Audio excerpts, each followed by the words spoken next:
On vous dit qu'à l'instant initial t égale 0, on a 10 exposant moins 5 grammes d'Astat 211,85. L'Astat 211,85 se désintègre en émettant une particule alpha.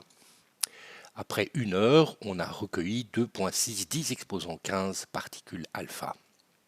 La première question, c'est d'écrire l'équation de désintégration de l'Astat et de choisir le produit de désintégration parmi une liste proposée. Une particule alpha n'est rien d'autre qu'un noyau d'hélium, à savoir A égale 4, Z égale 2. Donc nous savons que la stat se désintègre en particules alpha. Et donc ce qui doit rester, le nombre de masses a diminué de 4 et le nombre de protons a diminué de 2. Donc il doit nous rester un produit dont la masse est de 207 et dont le Z est de 83, à savoir le bismuth. On nous demande de déterminer le nombre de noyaux d'Astat à l'instant t égale 0.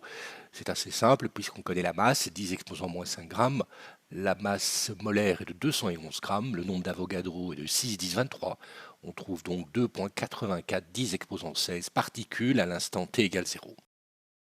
On demande ensuite de déterminer le temps de demi-vie de l'Astat.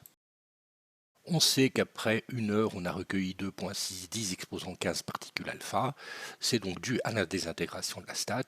Donc après 1 heure, il ne nous reste plus que 2,84 10 exposant 16 particules, qui était le nombre d'astat à l'instant t égale 0, moins le nombre d'atomes d'hélium produits pendant 1 heure. Il nous reste 2,58 10 exposant 16 particules.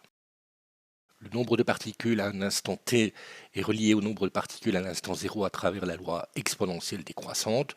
Nous connaissons le nombre de particules à l'instant 0, nous connaissons le nombre de particules après 1 heure, nous connaissons donc la durée, à savoir t égale 1 heure, et donc l'équation nous permet de déterminer lambda qui vaut 0,096 par heure.